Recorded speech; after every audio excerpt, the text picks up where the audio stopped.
Hello, magandang araw na naman sa ating lahat mga bro, mga kabadis, Mati H, Luzon, Visayas, Mindanao. Mapagpalang araw sa ating lahat, Mati H. Ito ay ating explorin itong nabanggit sa akin ni Manong na nagkwento siya about history encampment ng mga punong digmang ikalawa noong 1942 at dito yung nabanggit niya na daanan na original at ito ay lumang daanan na at dito dumaan ng mga pun na patungo sa kabundukan at dyan sa kabundukan Matage ay makikita nyo ilog at palayanan at yan ang landmark na mga pon na kung saan ay nandyan ang haring araw na sisikat sa 90 degrees kung saan yung napag-interviewhan ko si Manong ay nandun yung lumang aludig tree sa 90 degrees at yung nabanggit niya na nakahilerang akasya na malalaki at yun ay century tree na naabutan na ng mga pon ay dito ay may nakuha sila dahil yung kwento niya yung mga kiyangan daw na igorot ay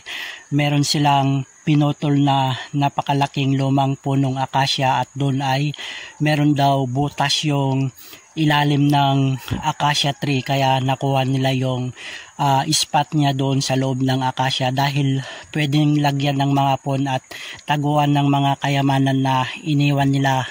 ng mga punong sila ay nagkampo dito sa area na ito at ito Matage ay ito ang original na daanan na patungo sa bayan at patungo sa baryo at dito naman sila dumaan ang mga punong digmang kalawa patungo naman sa palayanan at kabundukan at ilog dito diretsyo Matage at 90 degrees at ito naman yung nabanggit ko sa inyo na lumang punong kawayan na naka 90 degrees at dito ay naka 270 west at ating exploring itong area na ito Matage dahil itong lumang daanan na original na nadaanan pa ng mga punong digmang ikalawa ay makikita nyo ay nakalubog na siya dahil matagal na panahon na ay lumubog na siya Matage dahil nabanggit niya dati ay pwede pang madaanan ng sasakyan dati dito Matage dahil mataas pa ang klibe ng lupa dito at ito ay makikita nyo ay lumabas na ngayong mga bato at makikita nyo ay meron siyang bukal na tubig na lumalabas at ngayon Matage ay tignan natin ang portion na ito kung saan meron akong napansin dyan Matage na sign marker na kung saan ay makikita nyo itong bumagsak na ito Matage ay ito ay isang uri ng luma na puno at dito sa portion na ito Matage ay makikita natin merong bato dito na sign marker na kung saan ang sign marker na ito Matage ay meron tayong makikitang perfect dot dito plus dito Matage ay meron siyang kanji sign dito plus ito ang kanyang nasa likod ay meron tayong makikitang human face ito yon yung human face na yan Matage ay nakatingin dito sa portion na ito kung saan ay itong bato na ito ay korteng puso siya na meron siyang perfect dot dito Matage dahil ang lupa dati dito Matage ay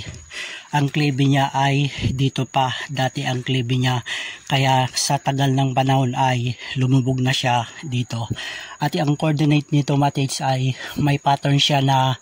357 dahil ang coordinate niya na malaking bato doon ay nasa 270 at ang gitna ay hugis puso na malaki na may pattern siya na 357 na may layo siya na 15 feet patungo sa gitna kung saan ay titignan natin ang coordinate niya dito sa gitna patungo sa 270 west na coordinate niya na malaking bato doon at ito ang makikita natin Matage na hugis puso na kung saan ang arrow niya ay naka-pointing down at dito sa kanyang ibabaw Matage ay ito ang makikita natin na perfect hole or dot another mayroong pang isang dot dito at makikita nyo Matage ay nakate ditong portion na ito na ginawa nilang sign marker kaya ito Matage ay ito ang pinaka center niya mula doon sa 90 degrees kaya ang sukat mula sa 90 degrees dahil ito ay may pattern siya na 357 mula sa coordinate niya na nasa 270 west na malaking bato. Kaya itong portion na ito ay nandito sa center na kung saan ay code numeric 5 center. Kaya ang spot matage ay nandito sa under niya kung saan itong hole na ito ay sumisimbolo spot deposit dito sa under ng hugis puso na ito na may layo siya mula doon sa 90 degrees 15 feet patungo dito, plus dito matage ay 10 feet patungo sa coordinate niya na malaking bato sa 270 west. At dyan ay tignan natin kung ano ang sign marker na makikita natin dito sa 270 west na coordinate ng 90 degrees na malapad na bato doon na hugis puso at yung nasa gitna ay hugis puso.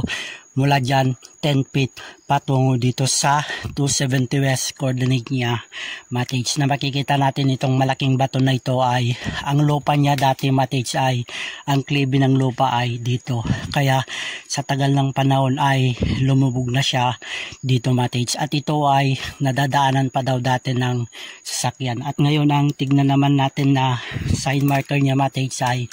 ito ang makikita natin na hugis box. Ito matage hugis box. Tas dito sa baba niya ay meron siyang perfect hole or dot at yan ang sumisimbolo ng spot deposit. Plus dito matage ay makikita natin nakatid itong bato na meron siyang indication sign marker enter sign matage na nagpapawatig ang spot niya.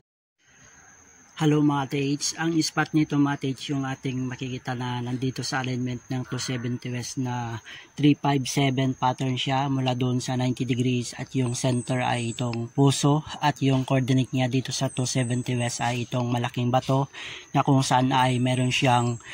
sign of box, enter sign at hole na perfect hole doon. Plus dito matage ay meron tayong makikitang dalawang magkasunod na hole, isa doon, isa dito. Plus yun ay may isang dot na kung saan ay pinakamata niyan na kung saan ang arrow niya ay nakapoint dito sa portion na ito matage sa mismong area ng daanan na ito na dito ay daanan dati matage na nabanggit ni Manong na nagkwento siya na naabutan pa ang mga pon na dito sila dumaan patungo sa kabundukan matage na kung saan ay diretso natin yan, tatamaan natin yan sa 90 degrees diretso sa ilog, palayanan at kabundukan matage. At mula dito sa BM Boulder STM surface marker na kung saan ay ito ang nasa alignment 270 west mula dito sa pinaka arrowhead niya matage na kung saan ang pinakamata niya yun mula dyan 7 feet patungo dito sa portion na ito kung saan ay mismong dinadaanan nito matage. At dito ay meron tayong makikitang old bottle dito na kulay maroon ang kulay niya. Ito ay naka-coating C. Ito ay symbolization metal element at ito ay kulay ng maroon siya na kung saan ito ay ibig sabihin nito ay sa color coding naman ay earth element. At dito sa portion na ito sa parteng taas niya matage ay meron tayong makikitang old bottle din at meron siyang katabing pabilog na ito ay marble stone na kung saan ito ay nagpapahiwatig dito mismo ang center niya. Plus ito ang makikita natin na kulay maroon na old bottle na naka-coating C at meron siyang indication 999, ibig sabihin gold bar ang nakatago dito matage. At dito sa parteng area sa taas niya matage ay ito yung makikita natin na isang uri ng shell na kung saan ito ay nagmula pa sa dagat na ang kanyang arrow naman ay nakapoint dito. Plus ito ay color coding alignment ng 270 west at ito ay may laman siya matage na ang tawag nito ay shell perlas. Ito ang laman niya matage kung saan ang arrowhead ng ating sign marker BM Boulder dito sa 270 west mula doon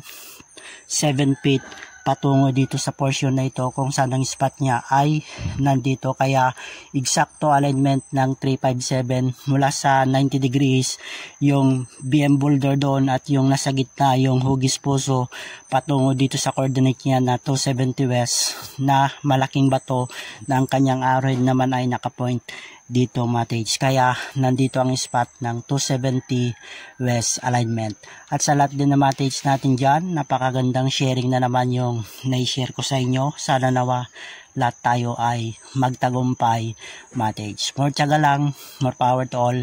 Aba Alayam and King Sawashai, guide and bless sa ating lahat Matage. Yada, more power to all Katage.